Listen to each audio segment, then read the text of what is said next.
Let's talk about another key concept within Excel VBA. We're going to talk about loops.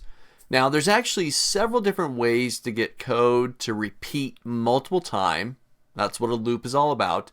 We're going to talk about one of them. We're going to talk about a do-while loop. Now, once again, there's a few other variations to loops, but this is a very common one. And we'll actually see a few other loops as we continue into the projects as we continue through this course.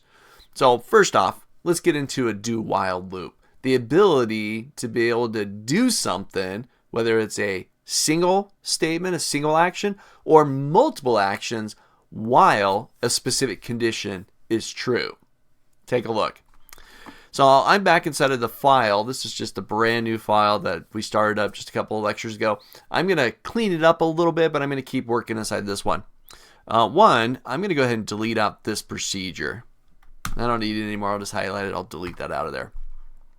Now, just so I have a new worksheet to work with, I'm going to go ahead and insert a new worksheet. Just hit that little plus sign down there or the new sheet button. And I'm going to create a new procedure. Within this procedure, we're going to create a loop that will go through a range of cells and determine if those cells are greater than X amount. Let's say 10. If they're greater than 10, the value of 10, then we'll change the interior or background color of the cell. Okay?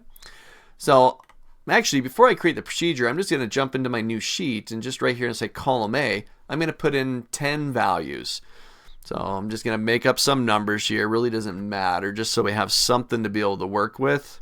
I want a few that are less than 10. I want a few that are more than 10.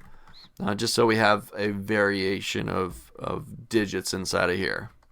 All right, let me get one more. We'll do this one less. All right, I'm going to start up here at the top. All right, back inside my VBA window.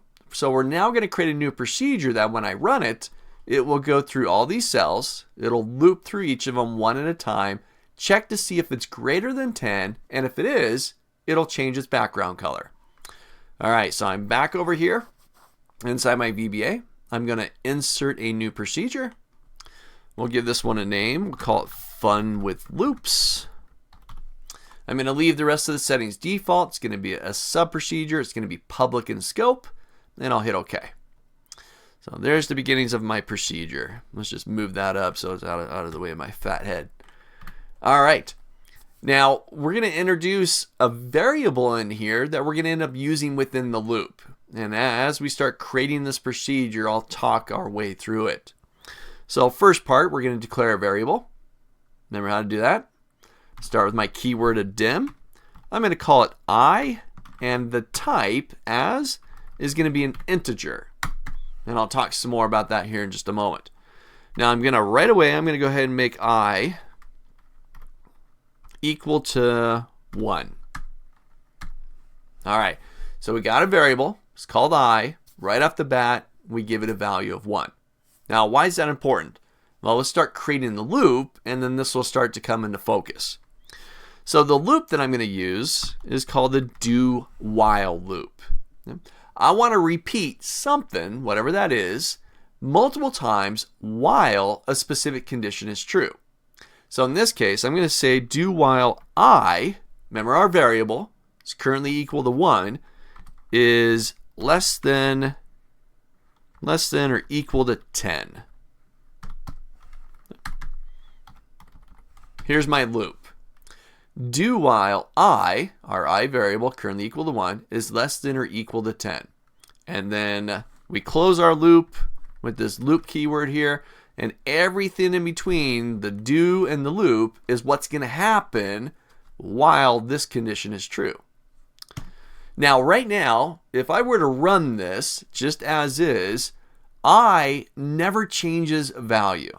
It would just say do while I is less than equal to 10, while I is equal to 1. So I'm going to do some stuff. And then it's going to loop back up and it's going to check to see if I is still less than equal to 10.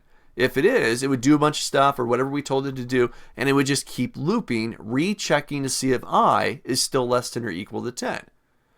Now, within the loop, I eventually want the loop to stop because I've only got so many numbers over here that I want it to check. Okay? So we want to continually increment, we want to increase the value of I. That way eventually we'll reach above 10 and then our loop would stop. This condition would no longer be true. So one of the last things that's going to happen within my loop is we're going to say I is equal to I plus 1.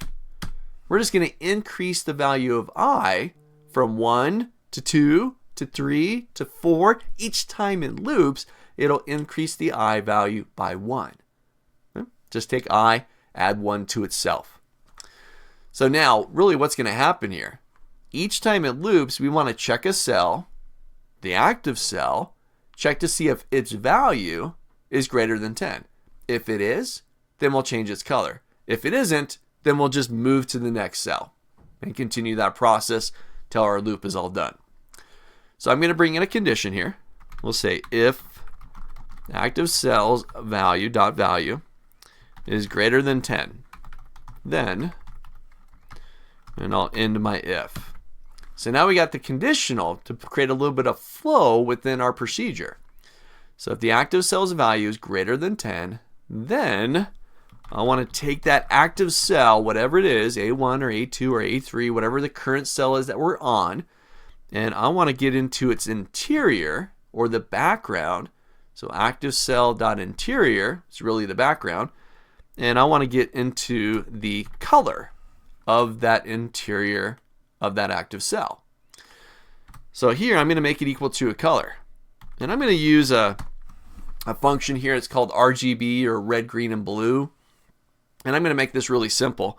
I'm just going to make it 255 of red, 0 green, 0 blue. We'll just make it full on red. Now this is the RGB function, red, green, and blue. Each of these values represent one of those colors.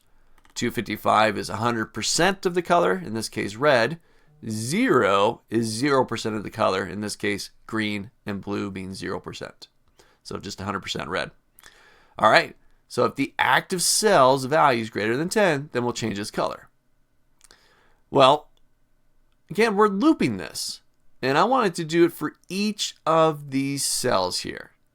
So we run the loop. It'll check the active cell, in this case A1, because that's the cell that I'm currently in. But then when it loops to check I again and then perform the task once again, we need to move down one cell. Every time it loops, always move down one cell. So there's a neat little technique that we can use here. I'm still going to reference the active cell, but then I'm going to use offset. I'm going to tell it to move down or offset one cell or one row down. So active cell dot offset, we're going to do 1. That's going to be the row offset. We're going to move down one row, comma 0. We're not going to move any columns. That's the 0. Dot select, because I want to select that cell one row down. This is our loop. I want to do all of this while I is less than equal to 10, making sure that we increment the I value, so eventually our loop will stop. So this is our do while loop. You want to get something to happen multiple times, you can use a loop. This is one type.